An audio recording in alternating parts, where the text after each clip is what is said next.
Yeah. Well, hey everyone, I'm Janet B. I've recovered from compulsive eating and bulimia. Happy to be with you all tonight. And I'm going to start out by asking y'all for some grace. We drove 10 hours today from Raleigh to Kentucky. We're staying in this like two-star motel. The internet doesn't work, so I'm like running this computer off of like my phone connection and, you know, praying that it'll carry us through we just need an hour. So, threw my hair back in a ponytail, put my lipstick on, and we will do the best we can. And it's kind of cool that we're doing the chapter, The Family Afterwards, because I just want to say there really is an afterward. We are here because our son, it's between his junior and senior year of college, and he's doing ROTC. So it's 35 days of advanced camp at Fort Knox, Kentucky. And so we're here for family day and graduation. And I was thinking how my son we adopted him from an orphanage in Ukraine, and it was very difficult.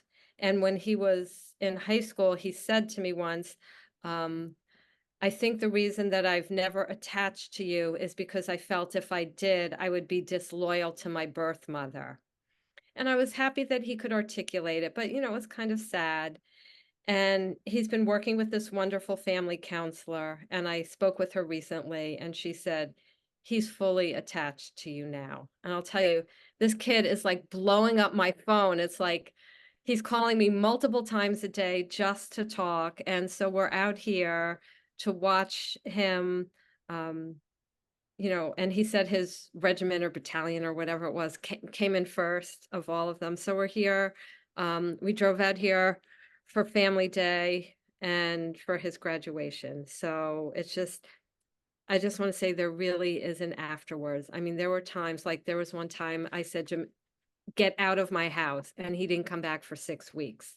I mean, things were rough, but now there is an afterwards. So when I was prepping for this chapter today, I saw in it there are a bunch of spiritual principles to practice. Because remember, this big book was written before there was Al-Anon, right? So the chapters Two Wives and the Family Afterwards tell us what kind of principles, how to work this. Um, and so in this chapter, I noticed there were 4 different types of miracles and a bunch of spiritual principles. So again, it's a long chapter, pretty meaty. I'm not going to touch on everything. I'm just going to touch on the stuff that stood out to me. So, and again, hopefully my phone lasts this whole time. So we are on page 122, right? The family afterwards. There is an afterwards. And our step 12 says, having had a spiritual awakening as a result of these steps, we tried to carry this message to other compulsive eaters and practice these principles in all our affairs. So what are the principles we're supposed to practice? And it's not just honesty, self-sacrifice, surrender. Those are the big ones. But if we go through the book, we can actually find spiritual principles in every chapter. And Karen M. once made a list of all the spiritual principles in the text section of the big book. And I'm sure Denise can throw that into the chat so that y'all could see it. So at the beginning on page 122, they say, okay, there's certain attitudes we need to have. And they say right away, there's 2 things that we don't do. We don't wrap someone in cotton wool, and we don't place them on a pedestal. So what does that mean? We don't wrap them in cotton wool. It means we don't take grown people and protect them or protect them from the consequences of their actions. We don't do that. That's enabling. And we don't go around telling everyone, oh, don't say anything to your father that might set him off. We don't do that. And we don't put the person on a pedestal. We don't look at them and say, oh, everything my husband says must be gospel truth. Except you, honey, whatever you said is truth. We're in the same room now because we're in this tiny motel room. So he's got his AirPods on, but okay, so it says where we should meet, the common ground of tolerance, understanding, and love. So let's look at those 3 things briefly. Tolerance. I love the way that we use that word here. It means my ability to withstand discomfort is raised. My threshold of what I can tolerate has been raised so that I don't get upset so easily. So that, realize sometimes people just have bad days and that's okay. And understanding. So to think, my husband's usually very nice and calm, but if he's agitated, so I think, okay, what happened? What might have set him off? Because then that might help me be helpful. And love. Well, what are some of the definitions of love? Self-sacrifice, right? So that's what we do. We tolerate, so we don't get all bent out of shape over everything. We try and put ourselves in the other people's shoes. Love and self-sacrifice. And it says we're likely to have fixed ideas about the family's attitude toward us. Each person is interested in having his or her wishes respected. And by the word wishes, I wrote demands, right? So, what are the things that I have a demand that my family do? Often in some houses, it's like one person may have a demand that the other person keep it neat to a certain standard, or that everyone, goes to church or synagogue, like just different standards. And it says the more we demand that others concede to us, the more resentful they become. So now I'm not really technically responsible for someone else's resentment, they are, but they're telling me I can contribute to other people's resentments by having demands. So years ago, when we got married, my husband smoked, and obviously I didn't want him to smoke. But I didn't go around demanding that he stop smoking. First, that's very unattractive in a spouse, right? To demand. And also, it doesn't really do any good, right? Who of us got into Overeaters Anonymous because our husbands or wives demanded that we come and lose some weight? Zero of us, right? So we don't demand. And because why? It leads for unhappiness. And it tells us what's our problem. So I think those of us who've taken a third step know all about the actor, right? Who wants to run the show. And they say, okay, if we've got unhappiness, we need to look for, are we trying to arrange the family show to our liking? People can do whatever they want.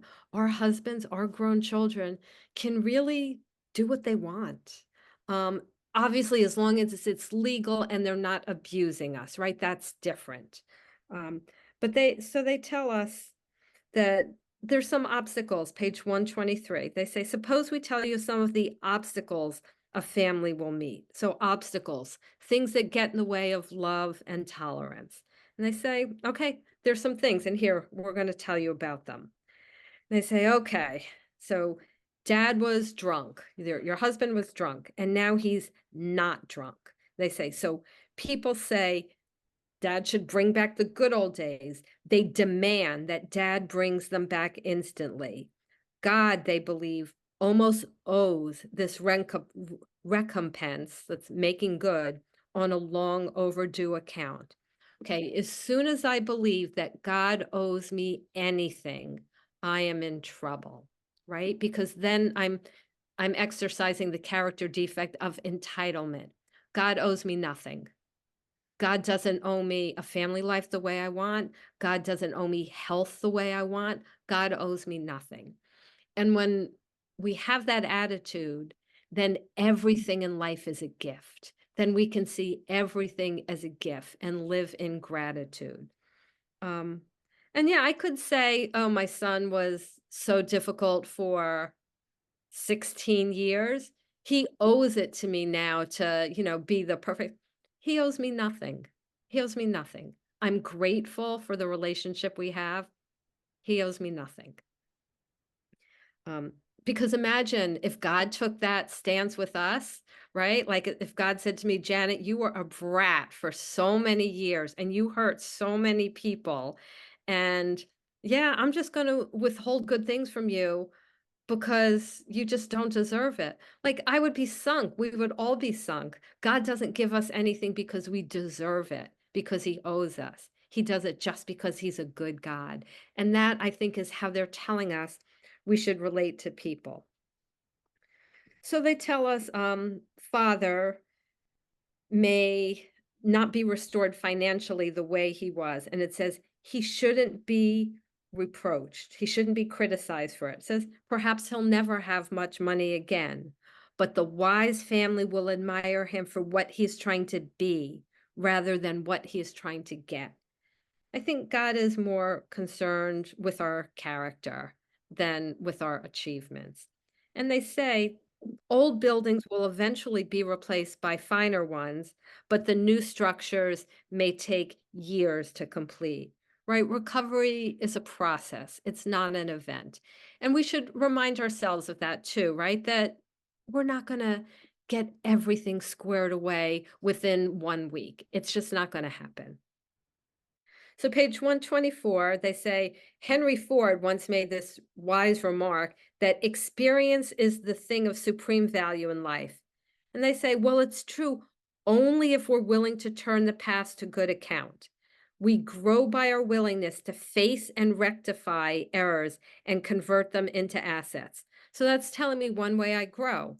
I take the things I do wrong, I fix them, and I convert them to assets. Well, how do I do that? By helping others, right? Because the next line says the alcoholic's past becomes the principal asset of the family, and frequently it's the only one. And the painful past may be of infinite value to other families still struggling with their problems. Showing others who suffer how we were given help is the very thing which makes life seem worthwhile now.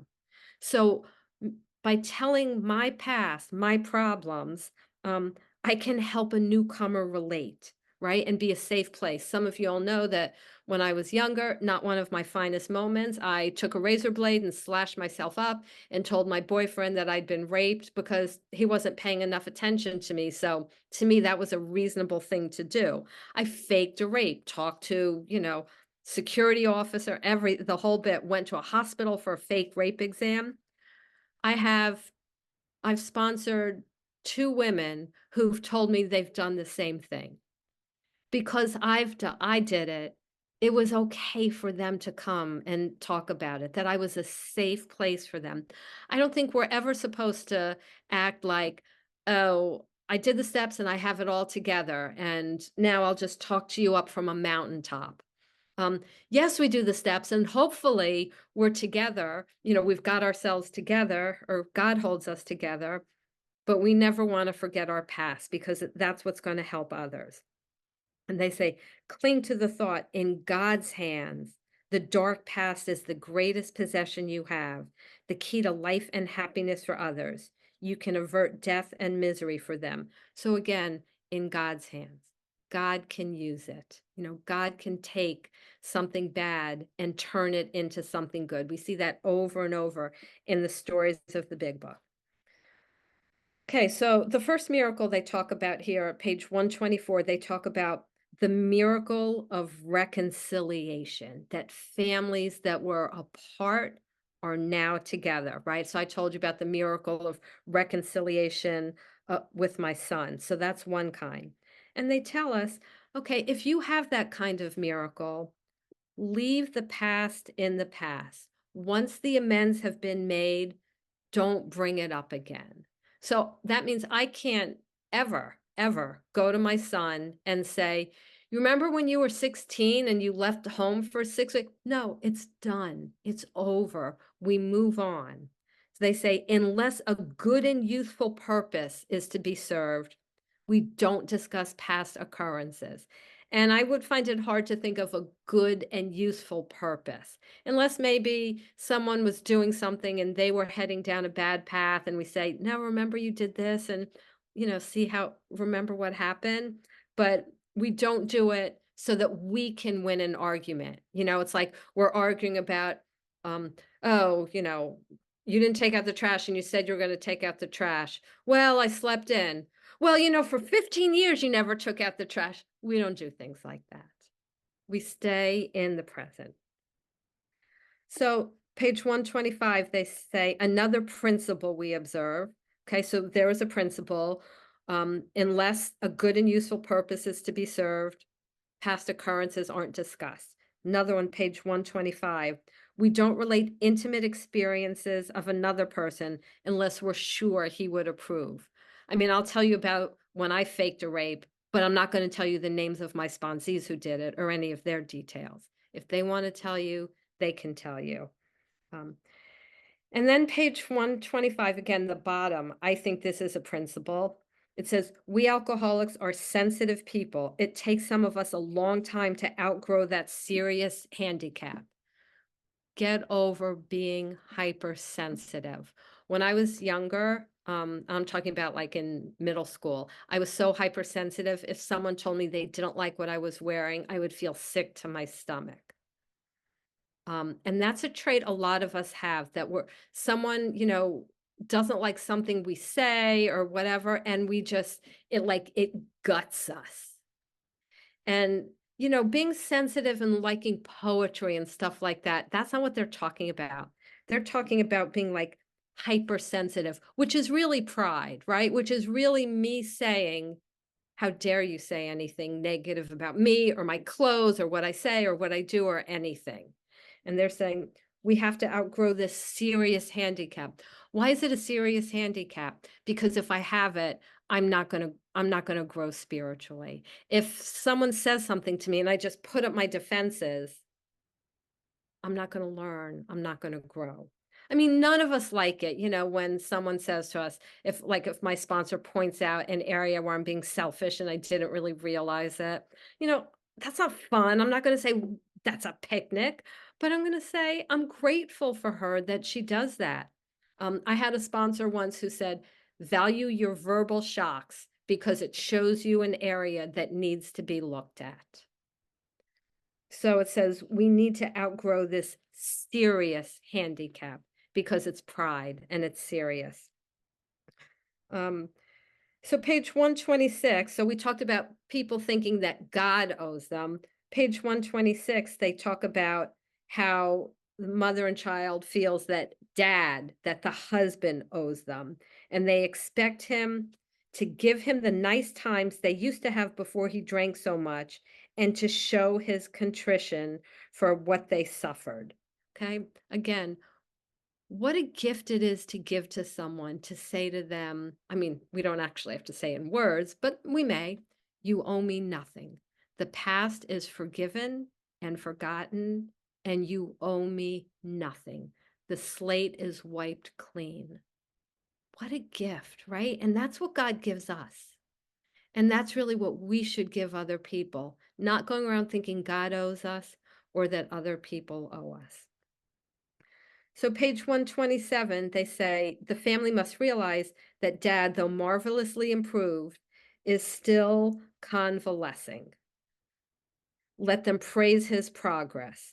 Remember, his drinking wrought all kinds of damage that may take long to repair. Sorry. So they're saying that, there's a period of convalescing and praise his progress. And so how should we apply that to ourselves? I think what it's saying is that we don't expect to be perfect. However, we do not want to fall off the bed on the other side and ever use that excuse, well, I'm only human. That is the most self-enabling excuse.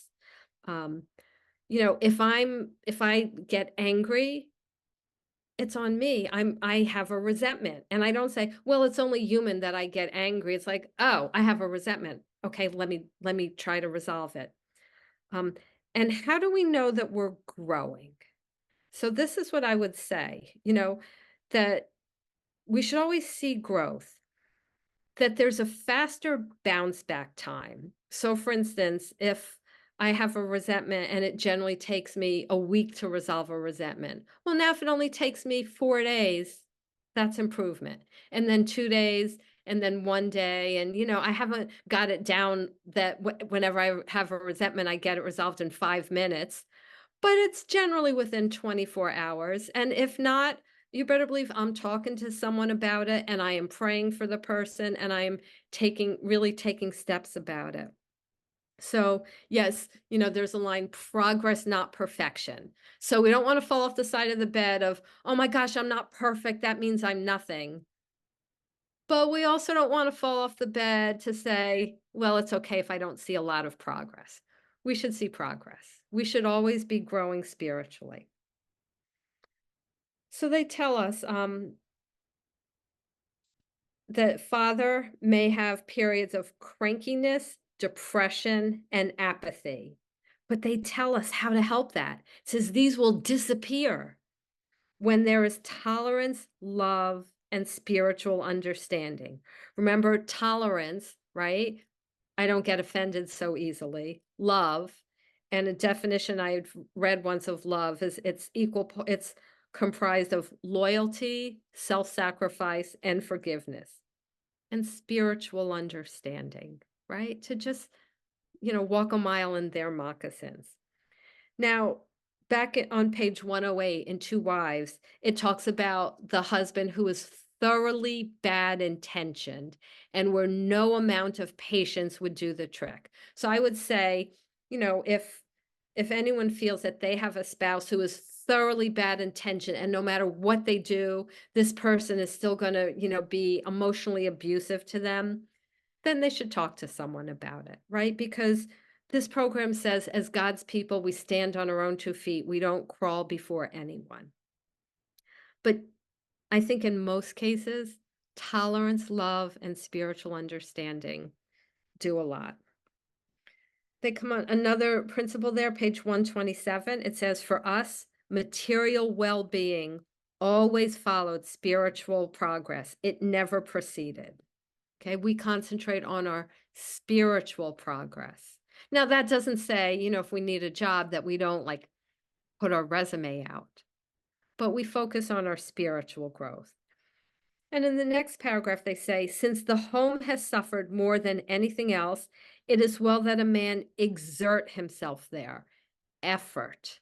Um, for myself, it is easy for me to do a talk like this or sponsor people. It is not easy for me to clean my house. I guess when, God was passing out the organizational genes, he just overlooked me or something, right? I mean, I could be in a place that's utter chaos and I could do my work just fine. But I don't live by myself, so I have to exert effort, which for me means every day setting a timer for a certain amount of time and going around and, picking up and cleaning up. We exert ourselves. And they say he is not likely to get far in any direction if he fails to show unselfishness and love under his own roof. So someone could be going to a meeting a day, making 3 phone calls a day, planning their food, doing all this stuff, but we will not get far if we don't show unselfishness and love under our roof. That is what we have to do, right? So a cause of relapse, if someone relapses, one of the questions asked is, are you being selfish and unloving at home? Because that's a cause of relapse. So they go ahead and they tell us, bottom of page 127, things to avoid. And what do we avoid? Heated argument. So that doesn't mean I have to agree with everything, but no heated argument, no self-pity, no feeling sorry for myself, self-justification, and no resentment. So those are things that I have to watch out for. And page 128, a principle of all principles, giving rather than getting will become the guiding principles. In each situation, it's like, what can I give to this situation? And they say, okay, father changes, but um, he becomes different, right? Right away. And sometimes the family feels bad. On page 128, it says, they may be jealous of a God who has stolen dad's affections. While grateful that he drinks no more, they may not like the idea that God has accomplished the miracle, second miracle here, where they fail, the miracle of recovery. It says, they often forget Father was beyond human aid. They may not see why their love and devotion did not straighten him out. So love is perhaps the strongest human force, right? Love. Um, but they say even that love for another person doesn't do it. We are beyond human aid, beyond human love, but God's love, a miracle that can do it. And that is the only thing that does it.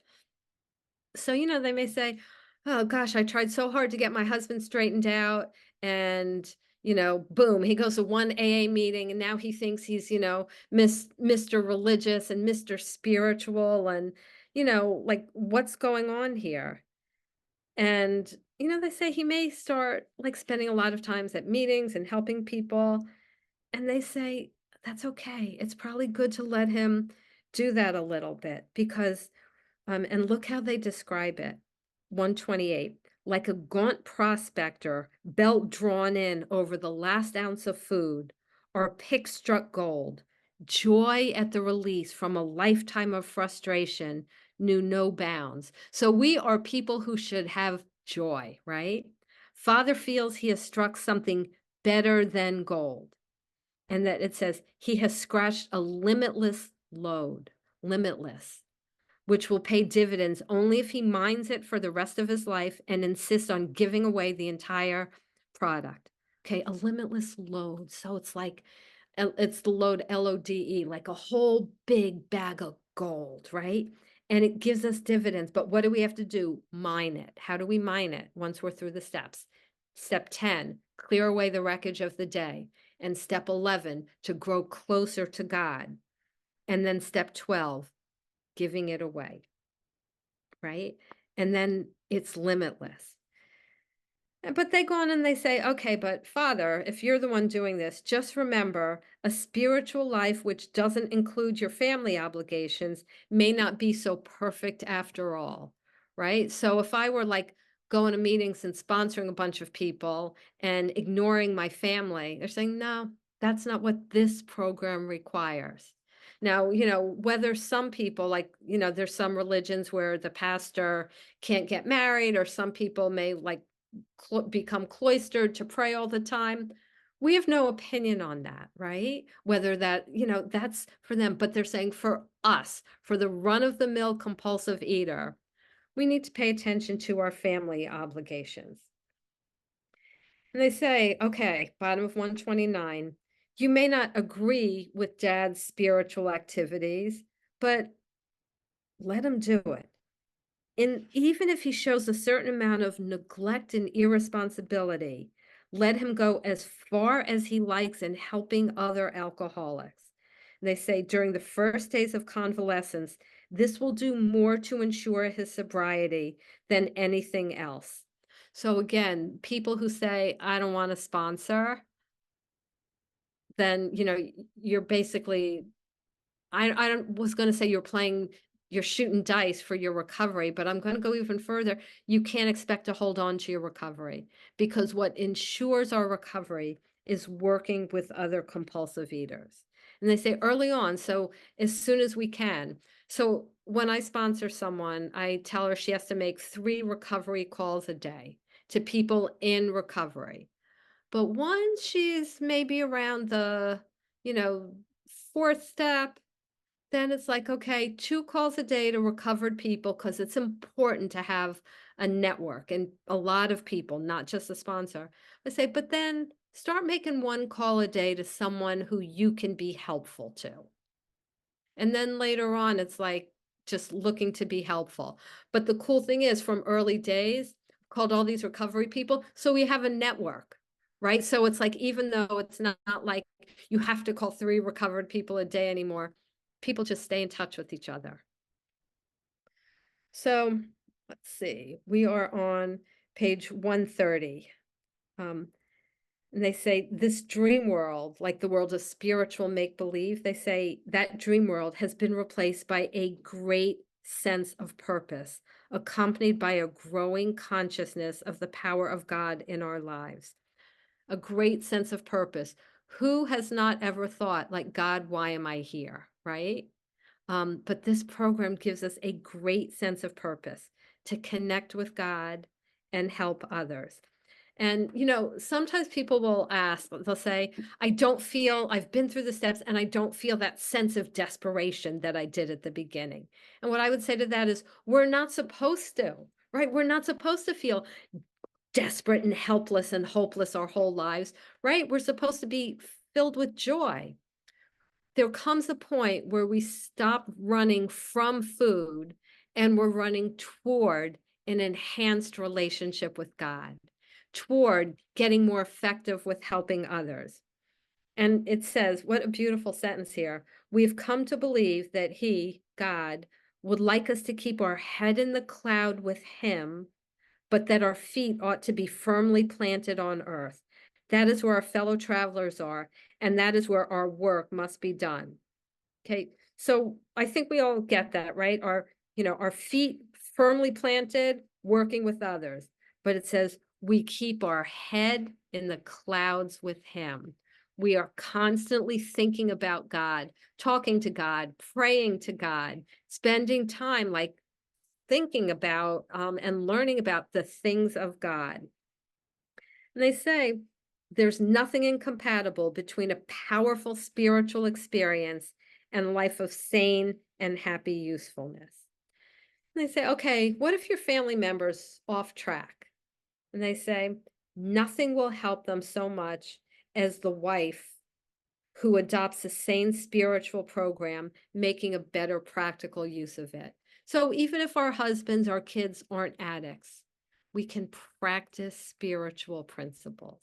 And that, if nothing else, makes the home more calm. Um, Page 131, they talk about compromise, right? It says each will have to yield here and there if the family's going to play an effective part in the new life. Father, of course, will have to spend much time with other alcoholics, but this activity should be balanced. Now, what does that mean, balanced?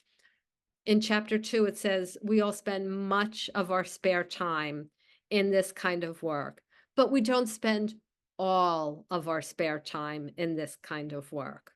Okay, so it says we can do other things. It tells us how to treat people, people who know nothing of alcoholism. Thoughtful consideration is given to their needs. So it's not just to other compulsive eaters, we're thoughtful all around.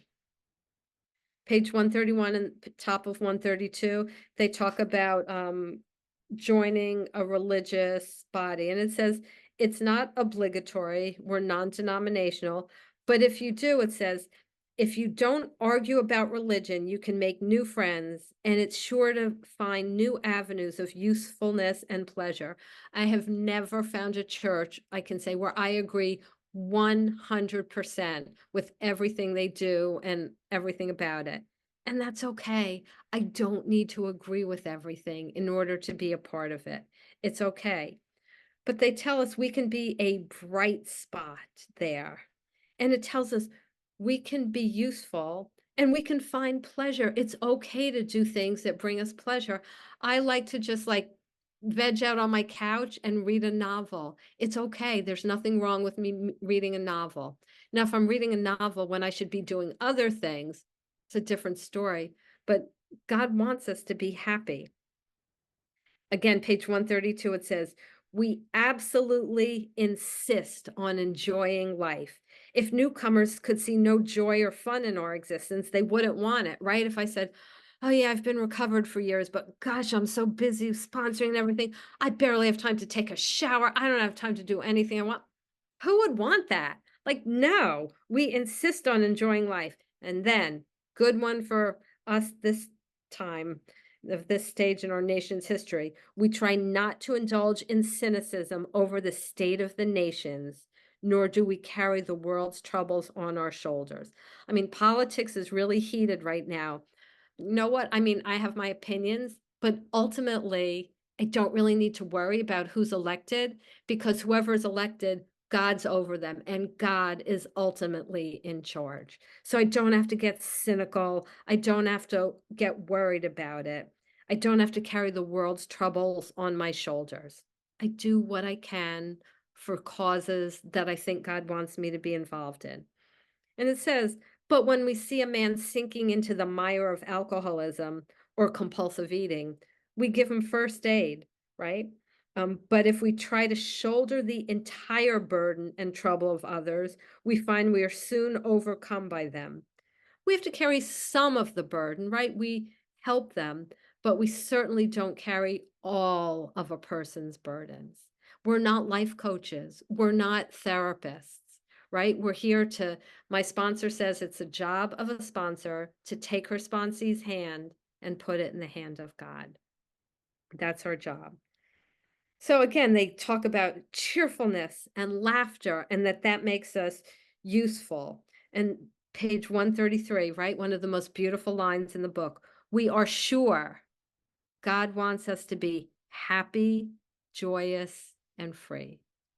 Like happy, good circumstances, joyous. I think that's a kind of happiness that we have in spite of circumstances, and free from the obsession.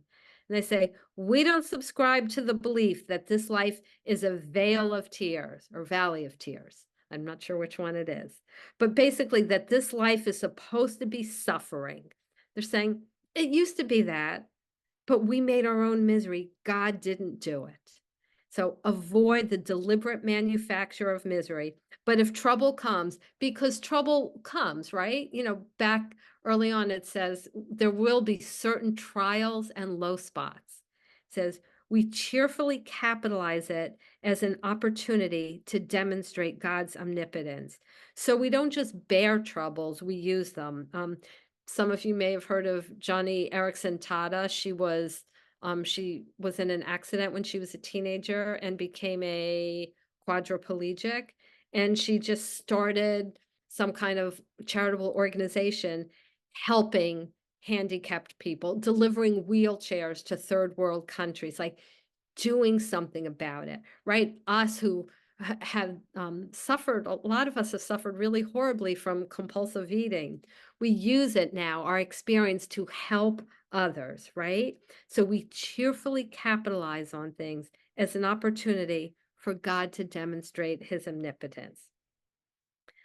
So then they talk about health. And the third miracle, they say, is that we are miracles of mental health. And says, but we have seen remarkable transformations in our bodies. So we are miracles of mental health and physical health too, right? So 4 miracles in this chapter. And it says, but that doesn't mean we disregard human health measures. And God has given us fine doctors, psychologists, and practitioners. Don't hesitate to take your health problems to such persons. And I say, yes, take them to such persons. Don't take them to me. And I will say this may be controversial, but I feel pretty strongly about this. A sponsor never has a right to tell a sponsee, if you work, stop taking an antidepressant and just work these steps. We are not doctors and we don't get involved with people's medicine, right? Some people may work the steps and feel better. Some people may not. I have a close relative who was having suicidal thoughts constantly throughout the day, went on an antidepressant and it got a lot better. But I have heard sponsors tell people, I won't sponsor you if you're on an antidepressant or anything. And, my opinion, I think that's wrong. The book says that, God has supplied this world with fine doctors, psychologists, and practitioners. Don't hesitate to take your health problems to such persons. And I had a therapist, right? I had my 12 steps, but there's some things that were really outside issues, right? My sponsor is not a life coach. She's not a marriage counselor. She's not a parenting coach. But there are plenty of those and there's nothing wrong with it. Okay. I will skip the part that says that sometimes chocolate is helpful for alcoholics. I would say that pretty much everything in this book where it talks about alcoholics can be applied to compulsive eaters, but not that. So if we are feeling, what does it say? Fatigued, we do not get our energy from chocolate. Very clear. That is one way where we are quite different from alcoholics. Okay, so again, it says that it may be hard to reestablish friendly relations with children. In time, they will see he is a new man. We may get better and we may want everyone to notice right away. They may not, and that's okay. It's okay. We do what we can, and we just let God deal with the results. Top of page 135, they say whether the family goes on a spiritual basis or not, the alcoholic member has to if he would recover. So, what does that mean? That I have to be on a spiritual basis. So, it means trust God, surrender to God, clean house, and keep my house clean. For me, literally, it means I have to work on that. But it means we clean up what we've done. We pray and meditate to get closer to God, and we help others. Find God, clean house. And then they talk about the woman who nagged her husband because he just drank coffee and smoked, and she thought that was horrible. And they said, okay, maybe he did overindulge. But he said, I'm not ready to stop. And it says she nagged. We are not supposed to nag. Tell you, I don't nag my husband about, are you doing your Bible study you're supposed to be doing? How much coffee are you drinking? I don't count the cups of coffee he's drinking. I don't look to see, say you had ice cream last night, now you're having again. I don't do that. It is none of my business. I don't nag. And it says that this wife who nagged, her intolerance threw her husband into a fit of anger and he got drunk. So her job was really to increase her own tolerance, to talk to a friend, a sponsor, whoever, and to just say, I'm very agitated about my husband's smoking, drinking coffee, whatever. And she should have dealt with that on her own, right? That was her issue to fix. So if someone is doing something that really bothers us, we're not supposed to necessarily go to them and tell them so that it gets fixed that way. Um, we resolve that. And then it says, okay, he got drunk. And it says, our friend was wrong, dead wrong. If ever we eat compulsively, it is always 100% of the time our responsibility. Nobody can make me pick up, and I can't make anybody pick up. But I don't want to put someone in a position where they have to work really hard to not pick up. But again, if we pick up, we should never say, oh, it's because of what that person did. It's always our responsibility. So they end by saying that they have three mottos which are apropos. Now, not all slogans are true. There's one like keep the memory green. Well, if I could keep the memory green, then I wouldn't I wouldn't need a 12-step program. I would just tell myself, oh, Janet, if you have one bite, you're not going to be able to stop. So therefore, don't take the first bite. Oh, okay. If I could keep the memory green, I wouldn't have been here. But there's three slogans they have here. First things first, right? First, deal with the food problem before you worry about the lesser things. There's a saying, if people have multiple addictions, deal with what's going to kill you first. First things first. Live and let live. I work my program. It is not my place to tell other people in my house how they need to work their program, live their lives, deal with their religious obligations, anything like that. Live and let live. And then it ends with saying, easy does it. Relax. If you're doing this work, the miracle will happen. And with that, I will pass.